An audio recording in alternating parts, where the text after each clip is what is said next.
Hey, I'm gonna do this training here on this fancy trail for today. And steps are challenging because you have to lift your feet up over each step, like Swallow Cliff Stairs, where I usually take my folks in Illinois to train. If you're used to doing 5Ks or marathoning or cycling or rowing, I think your cardiovascular fitness is good. But you have to remember that with any kind of endurance activity, you become very efficient with your productivity or the way you ride, run, or row. You become so efficient that sometimes if you don't challenge yourself with increasing the resistance or changing up the routine, then your musculoskeletal system becomes very adapted to your activity. And like the marathoners that I used to watch, and when I volunteered for the Chicago, the Kenyans would just breeze right through, and you wouldn't even hear their footsteps. You wouldn't see any expression on their faces. It was almost like they were ghosts because they're really efficient. So they certainly are challenging themselves with pushing speed. So what I'm saying is that your adaptive response to exercise is really important to challenge every once in a while in your cardiovascular fitness. We do that with resistance training by hitting a max. And I expect my patients to do that about every quarter to every trimester, so every 3 to 4 months. Otherwise you get too used to that same kind of movement, same kind of weight, same kind of speed. And again, I want your bodies to always adapt. So this will definitely cause shortness of breath. So I'll try to keep on talking to you. This is kind of, let's see, my heart rate is, hold on. I hope to be zone 2ing. Heart rate's not establishing. Anyway, when you're challenging your fitness, it's expected that you hit VO2 max or zone 5 training about 20% of the time. Otherwise, if you can maintain zone 2 at your desired heart rate 80% of the time, then that's usually enough to maintain your health, keep you cardiovascularly fit, and not too burned out. So the problem, as most of my athletes know, is that people push too hard and sometimes get hurt starting out an exercise routine if you're not used to it and you don't like the delayed onset muscle soreness. That could be nasty. So it could put you, like my fibromyalgia patients, in a world of hurt, like a big flare-up that locks you into a week of pain. We don't want that. So it's important to have somebody that helps vacillate your training routine. I'm gonna step over here and maybe get to the point where you recover. It takes 72 hours, and then you're back to tolerating more pain. This is pretty cool. This is Oahu. So I think that getting used to that feeling of zone 5 is important. Although nobody likes it, especially non-athletes, because it hurts so much. But in something like these steps, you have to constantly lift your feet up higher than usual. So the reason I brought out the marathoners is, let's pull off. Hopefully don't have to worry about ticks here. Wow, I might do that tomorrow. So marathoners have a steady gait. They just, in going through the gait cycle, one foot plants and rolls, or if you're a true runner, land on the balls of your feet, the other foot lifts off, carries through, and it plants. So as you're cycling through the placement, a lot of runners will just clear the ground with their toe by 1/2 of an inch, so you don't have to lift up in place. That's efficiency when you plant, push, just lifting barely off the floor. Sometimes you'll notice this without even thinking about it when you're walking in your household and a threshold comes up. That's that little piece of wood that separates 2 different rooms, and the threshold's about 1/4 inch. Some people would trip on that, especially as they get older, and that could make an older person fall. But usually people will stumble, catch themselves. Happens in the morning because your musculoskeletal system, neurological system isn't used to the morning yet. And so that's the efficiency of movement. And by challenging yourself with these steps, these used to be an old tramway to get supplies to the top of this mountain after World War II, Pearl Harbor. You have to cycle your feet higher. That's a lot of work. Hips, quads, calves, and toes. So again, it's challenging, but challenge always brings on an adaptive response, and the adaptive response will get you the muscle memory, the myosin and actin filaments will become, you'll have more connections, faster response, bigger muscle. And listen, don't worry about thinking that you're going to get big in a year. It won't happen. It takes my 20-year-old athletes years, well, I say months, maybe a season, 4 to 6 months to develop musculature to the point where they get huge and ripped. I'm 62, there's no way I'll do that in a year's time. But we've only done 1/4 of the distance so far. So anyway, always good if you're gonna go anywhere to train, even Swallow Cliff Stairs, to prepare for one of my hiking excursions.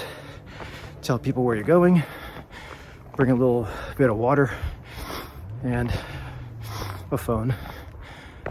Part of the reason of getting out is to enjoy nature. Nature brings down the blood pressure, but in this case, I just lost the enjoyment back there.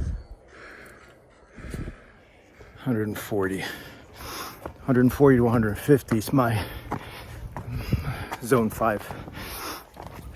So essentially take 220 minus your age, and that's your zone 5. So touch it every once in a while, as long as you're cardiovascularly cleared for it. And if you do that again 20% of the week or 20% of the month, perfect.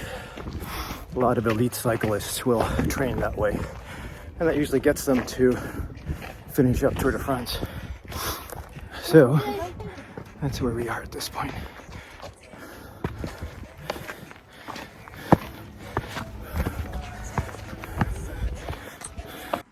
I just realized there's no ground under here. Yikes. Suddenly my knees became wobbly. Shit. Oh. Okay, I'm getting psyched out. Who cares about the thighs? This is height. Oh. So here's my heart rate now. I'm halfway up. I think this is 0.8 miles. So I'm dropping down my heart rate, but I'm shortening it. You okay? Short of breath. And this is when I have to assume I'm not really short of breath because of fatigue, as my heart rate's not manifesting it. So I'm becoming very efficient with my walking. So time to push a little harder. Well, made it up to summit and heading back down. Oh, I guess I should show you where I am. So this is the summit for whatever this is called. Railway that goes to up here.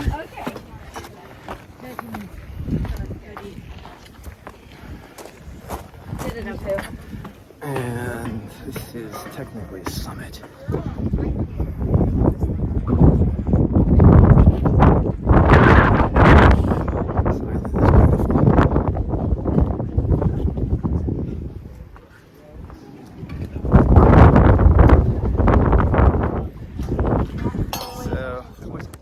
This is even more challenging going downhill. Yikes. So it's not bad when you have ground underneath, but part of this trestle is suspended. I think everybody uses something called a bypass, where you have to go through thicket. So, all right, this view is better.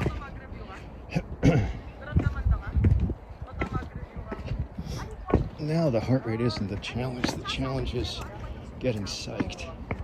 So even going at altitude, some of the problem is when people get short of breath at high altitude, and in no way is this altitude, I'm talking about 14,000 feet, that plays into the stress response, and then fast heart rate becomes more short of breath, and every 10 beats per minute elevation plays with your mind. Then your palms and your feet get sweaty, and then it's even more challenging. Hey, you know what? There's an issue with knee pain. It's called patellofemoral syndrome, and this is probably the number one diagnosis that we see in the urgent care and sports medicine. And it's when the kneecap has to rub against the femur more than usual. And if it's scored like a piston, if it's scratched, I mean, then that scratch doesn't rub properly on the femur and you'll have pain, usually with going downstairs, more so than going upstairs. So that's concentric is going upstairs when you can put your foot down, push off with the bottom foot, and then slowly contract and straighten the leg out so it holds all your weight. Eccentric is when you're stepping down, extending the leg, loading the strength into the kneecap. Sometimes even before you step, it just contracts the quads, tightens up the quads, pulls the kneecap closer to the femur, and makes it rub more aggressively. That's why going downstairs usually hurts more than going upstairs when you have patellofemoral syndrome. So those of you with excessively tight quads, running will be a problem, and so will steps, irregular walking. So if you have any of that when you're taking a hike, it's important to work on quad strength, especially the VMO. That's this part. There's 4 muscles. The VMO is on the inside, vastus lateralis on the outside, and then 2 muscles in middle, quad. And they all pull, but the VMO pulls the most. It kind of reins in the kneecap. So if you have poor VMO development, your knee will be all over the place. Also, if you're not steady stepping, step, contract, load, unload, step, contract, that way. Like if you're doing running on a grassy surface and you're hitting divots, probably challenges the patella to be rubbed and irritated with friction. Once that thing gets swollen, then it'll be a couple weeks, depending on your age, before the swelling goes down. So work on hamstring flexibility. If you're preparing for a hike, work on quad strength, especially the VMO. Always use recovery time after you've trained like this, which I won't, but if you're a bit just starting out, you have to have recovery time depending on your age and level of fitness. That's why I say if you can challenge your heart rate at the least to taste your zone 5 training, then that'll empower you to not get psyched out when you do challenges like this, or a Spartan run, or hot rocks, anything like that. And it just makes the psyche more tolerable. Okay, almost down to the bottom. But you know what? Stay hydrated. And also, this brings up a good point, because I was thinking on the way down, can't wait to hit an ice bath. And here, let's do that. The ice bathing or cold plunges are helpful for recovery. However, there's an issue with muscle protein synthesis signal being turned off. If you exercise, do a heavy lift, max, hit your max or hit a PR, then the theory is that muscles create more actin and myosin bridges, like I talked about earlier, and then you have more power. However, if you deploy cold plunge right afterward, you abolish the signal, which has its benefits because you won't be in pain. But if you're going to do a cold plunge every day to change around dopamine response, maybe turn your white fat into brown fat, it should be before your exercise. And then, so one of my patients brought that up and started changing cold exposure, cold immersion to prior, to just start the day. So that's the benefit I use it for. Start the day off, turn on dopamine for a couple hours. But it does lower your HRV, those of you who follow HRV. If you're gonna be doing an endeavor that's different than usual, where you have pain afterward, and you have more activities coming, then it might be important to reduce the pain, and that's where it is, right up there. However, pretty much done heading down. If you guys ever train in Illinois, Swallow Cliff Stairs and Palos Hills there's steps. I think there's 127. I forget what this was, but I believe it's 0.8 miles going up. So whatever it translates to as far as trestle spacing. So if I didn't mention it before, they made this after Pearl Harbor, and there's a bunker up top to watch the surveillance for enemy attacks. 1941, I think. There's a couple bunkers throughout Oahu, and to get supplies up there, they used a small railway system. And I saw a guy, an engineer, working on the top. I have no idea how he got those trestles up there, but it's gotta be with assistance. Anyway, vary your training. Try to make it challenging every once in a while. Train with others. That'll keep you inspired. And always try to push harder. I don't care what age you are, even in osteoporosis, and I have a few patients like that. It's important to push as hard as possible. Maintain vitamin D, calcium, watch your cholesterol, watch your blood pressure, watch your glucose levels, get good sleep, and then push. How do you know when to push? Well, that's a different story. But if you subscribe to my channel, I usually talk about those things. I go by HRV, and it kind of tells me that I shouldn't be pushing. I use a Whoop and a Aura, and something called a Morpheus strap.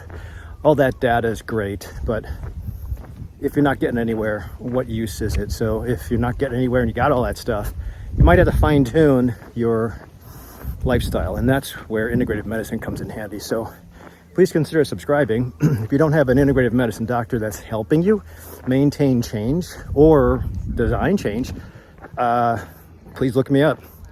I do consults anywhere in the world and help people, and it just seems that no matter where you are, Europe, South America, Africa, North America, everybody's got the same shit and medical disease. Finally, in the last 2 decades or 3 decades, heart attack is decreasing in death rate, so that's cool. However, we're just passing the buck and pushing it to heart failure, but you still have to be healthy. So thanks for watching.